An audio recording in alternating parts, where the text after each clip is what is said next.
setelah diserang balik Menteri Keuangan Sri Mulyani yang menyatakan aduannya soal investasi bodong dan menyalahkan sang Menteri. Bursa Antoni kembali melayangkan surat ke Sri Mulyani. Surat dilayangkan Bursa Antoni tertanggal Senin 13 Maret 2023. Dalam suratnya, Bursa meluruskan pernyataan Sri Mulyani yang menyatakan pengaduannya berindikasikan penipuan atas investasi bodong dan masih dianggap Sri Mulyani masalah pribadi. Bahwa pengaduan saya bukanlah pengaduan yang berindikasikan penipuan atas investasi bodong. Pengaduan saya adalah pengaduan adanya PT bodong yang bernama PT Antares Payment Method dan PT Beta Access Voucher yang tidak memiliki NPWP, tidak terdaftar di Kemenkumham, tapi bisa memiliki penghasilan di negara Republik Indonesia dengan cara membuka rekening virtual di 8 bank dan tidak membayar pajak, kata Bursa. Di mana tidak membayar pajak adalah sama dengan korupsi. Investasinya sama sekali tidak bodong. Bahkan hingga saat ini, Capital.com dan OktaFX masih beroperasi. Investasi bodong dan PT bodong adalah dua hal yang sangat berbeda, ujar Bursa. Menurut Bursa, pengaduannya yang masih dianggap sebagai permasalahan pribadi telah dijawab melalui suratnya ke Sri Mulyani tertanggal 2 Maret 2023. Di mana perlu saya ulangi kembali bahwa pengaduan saya tersebut yang ibu anggap sebagai masalah pribadi bukan berarti memberikan keuntungan pribadi bagi saya. Sebagaimana saya sebutkan sebelumnya, bahwa pengaduan saya tersebut berpotensi menambah keuangan negara, di mana ada bagian dari pendapatan negara, hak negara yang diabaikan oleh banyak pihak, yang jumlahnya tidaklah sedikit, kata Bursa. Hingga saya kemudian jadi mempertanyakan jiwa nasionalisme ibu kepada negara Republik Indonesia ini, yang mana seolah-olah bila itu urusan pribadi, meskipun ada dugaan kerugian negara yang ditimbulkan, tidak perlu ditindaklanjuti, kata Bursa. Berikut isi surat lengkap Bursa Antoni ke Sri Mulyani. Pematang Siantar 13 Maret 2023. Kepada yang terhormat Ibu Menteri Keuangan Republik Indonesia di Jakarta, perihal penyampaian hal-hal terkait press statement Menteri Keuangan dan Menko Polhukam terkait temuan PPATK tanggal 11 Maret 2023. Dengan hormat, sehubungan dengan press statement Menteri Keuangan dan Menko Polhukam terkait temuan PPATK tanggal 11 Maret 2023. Dengan ini, saya sampaikan kepada Ibu penjelasan terkait press statement dimaksud. Ada dua poin penting yang perlu dikoreksi dengan penjelasan sebagai berikut. Yang pertama, bahwa di menit ke-36:05, secara implisit Ibu menyinggung pengaduan saya sebagai pengaduan yang berindikasikan penipuan atas investasi bodong. Dan Ibu masih menganggap pengaduan saya tersebut adalah masalah pribadi. Yang kedua, bahwa di menit ke-16:38, Bapak Menko Polhukam Mahfud MD menyatakan adanya dugaan tindak pidana pencucian uang yang bukan korupsi dan menyinggung Rafael Alun Trisambodo, yang mana Ibu tidak mengomentari pernyataan tersebut dari sisi peraturan perundang-undangan perpajakan. Terkait dua poin penting yang saya jelaskan di atas, dapat saya sampaikan hal-hal sebagai berikut. Yang pertama, bahwa pengaduan saya yang sudah Ibu limpahkan ke OJK dengan surat nomor S11-IJ.9/2022 tanggal 21 April 2022 yang saya duga bodong dan ternyata masih ada di Direktorat Intelijen Perpajakan KPDJP. Bukanlah pengaduan yang berindikasikan penipuan atas investasi bodong. Pengaduan saya adalah pengaduan adanya PT bodong yang bernama PT Antares Payment Method dan PT Beta Access Voucher yang tidak memiliki NPWP, tidak terdaftar di Kemenkumham, tapi bisa memiliki penghasilan di negara Republik Indonesia dengan cara membuka rekening virtual di 8 bank dan tidak membayar pajak, di mana tidak membayar pajak adalah sama dengan korupsi. Investasinya sama sekali tidak bodong, bahkan hingga saat ini Capital.com dan OktaFX masih beroperasi. Investasi bodong dan PT bodong adalah dua hal yang sangat berbeda. Yang kedua, bahwa pengaduan saya dimaksud yang masih Ibu anggap sebagai permasalahan pribadi saya telah saya jawab melalui surat saya tertanggal 2 Maret 2023, di mana perlu saya ulangi kembali bahwa pengaduan saya tersebut yang Ibu anggap sebagai masalah pribadi bukan berarti memberikan keuntungan pribadi bagi saya. Sebagaimana saya sebutkan sebelumnya, bahwa pengaduan saya tersebut berpotensi menambah keuangan negara, di mana ada bagian dari pendapatan negara, hak negara yang diabaikan oleh banyak pihak yang jumlahnya tidaklah sedikit. Hingga saya kemudian jadi mempertanyakan jiwa nasionalisme Ibu kepada negara Republik Indonesia ini, yang mana seolah-olah bila itu urusan pribadi, meskipun ada dugaan kerugian negara yang ditimbulkan, tidak perlu ditindaklanjuti. Yang ketiga, bahwa terkait poin penting kedua di atas, seharusnya Ibu sebagai orang nomor 1 di Kementerian Keuangan memberikan koreksi dan masukan kepada Bapak Menko Polhukam, Mahfud MD, tanpa mengurangi rasa hormat saya kepada Bapak Mahfud MD, di mana yang namanya dugaan TPPU, oknum terduga pelanggar TPPU bisa dijerat dengan dugaan pelanggaran tindak pidana korupsi bila dilihat dari sisi peraturan perundang-undangan perpajakan.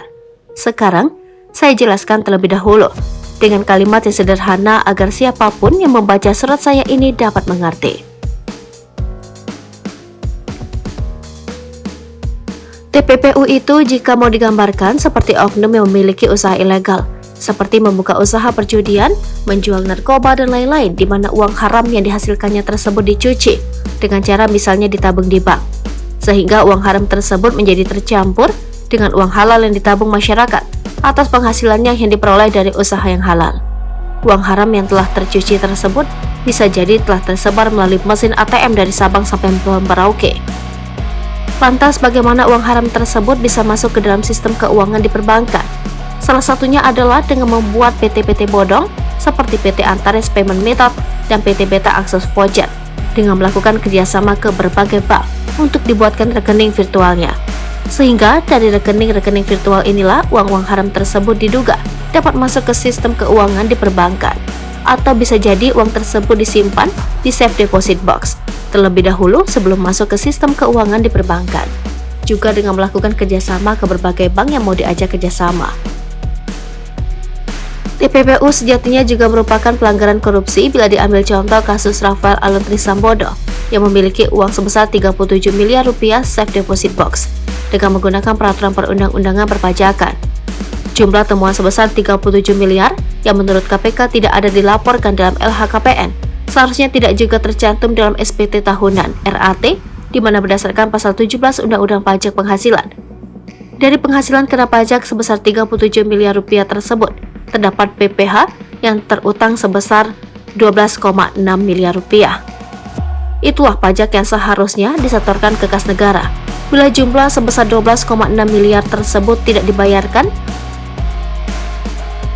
di sanalah terjadinya kerugian negara di mana tidak membayar pajak sama dengan korupsi. Sanksi atas dugaan tindak pidana perpajakan ini bisa ditetapkan berdasarkan kuasa pasal 39 Undang-Undang KUP, di mana sanksinya berupa pidana maksimal 6 tahun penjara dan denda maksimal 4 kali jumlah pajak yang tidak dibayar tersebut. Sehingga negara berpotensi mendapatkan haknya sebesar maksimal 63 miliar rupiah. Kenapa pendekatan dari sisi perpajakan ini tidak Ibu ungkapkan selaku orang nomor 1 di Kementerian Keuangan kepada Bapak Menko Polhukam Mahfud MD sebelum press statement tanggal 11 Maret 2023? Dikarenakan saya menduga jika Ibu mengetahui bahwa pendekatan dari sisi perpajakan seperti inilah yang menjadi salah satu yang diduga kuat bisa membuat harta oknum-oknum pegawai DJP menjadi jumbo luar biasa. Terduga pelanggar TPPU diduga bisa saja diskenariokan untuk tidak perlu membayar ke negara sebesar maksimal 63 miliar 220 juta rupiah. Cukup bayar ke kantong oknum DJP setengahnya dan semua menjadi aman terkendali.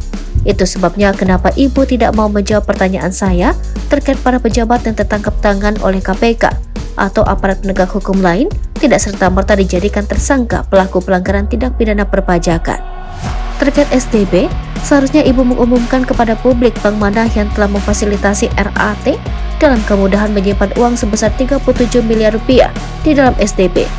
Bila kita mundur ke belakang terkait kasus aplikasi Binomo yang menyeret Indra Kents, Baris Krim Polri jelas-jelas menyebutkan nama Bank BCA tempat penyimpanan 2 sertifikat dan 1 flash disk milik Indra Kents di dalam SDB milik Bank BCA. Apakah Ibu khawatir jika ternyata bank tempat RAT menyimpan uangnya di SDB ternyata diduga di bank BUMN, yang mana pengawasnya yang terdaftar di susunan anggota komisaris ternyata pejabat dari Kementerian Keuangan?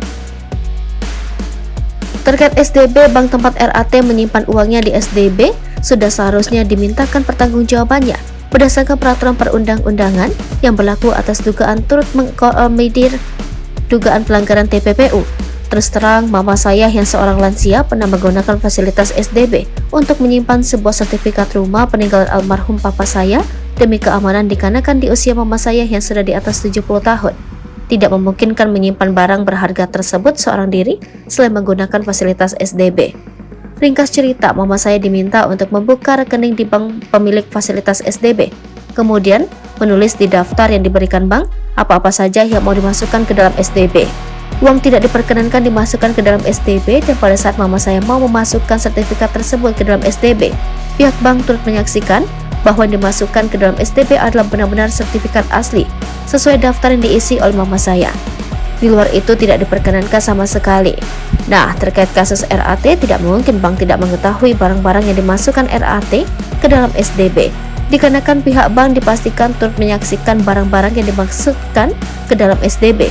Saat itu satu persatu sesuai daftar, dikarenakan tentu bank juga menghindari jangan sampai ada barang-barang terlarang seperti uang, narkoba, dan lain-lain masuk ke dalamnya. Atas temuan uang sebesar 37 miliar di SDB ini, pejabat bank dapat diduga melanggar pasal 49 ayat 1 dan ayat 2 huruf B di Undang-Undang Republik Indonesia Nomor 10 Tahun 1998 tentang perubahan atas Undang-Undang Nomor 7 Tahun 1992 tentang perbankan, di mana sanksinya selain pidana penjara maksimal 15 tahun, sanksi denda maksimal 300 miliar rupiah yang harus disetorkan ke kas negara juga menanti. Terkait SDB, seharusnya ibu sebagai orang nomor 1 di Kementerian Keuangan dapat bekerja sama dengan OJK untuk melakukan investigasi ke seluruh SDB, dikarenakan jangan-jangan banyak sekali bank-bank yang diduga mau diajak kerjasama oleh nasabahnya untuk melakukan dugaan pelanggaran TPPU ini. Bahwa atas penjelasan saya di atas, sekali lagi, saya sama sekali tidak percaya jika ibu sanggup menindaklanjuti pengaduan saya ini dan kasus-kasus yang menimpa Kementerian Keuangan yang diduga juga melibatkan oknum-oknum pejabat Kementerian Keuangan dan Perbankan. Berdasarkan kronologis yang sudah saya sampaikan, dan apakah ibu masih amanah dalam mengemban tugas sebagai Menteri Keuangan di negara Republik Indonesia ini, ataukah tidak, hanya ibu yang sanggup menjawabnya dengan menggunakan hati nurani. Demikian penyampaian hal-hal terkait dengan press statement Menteri Keuangan dan Menko Polhukam terkait temuan PPATK tanggal 11 Maret 2023 ini. Saya sampaikan atas perhatian ibu, saya ucapkan terima kasih. Hormat saya, Bursok Antoni Marlon.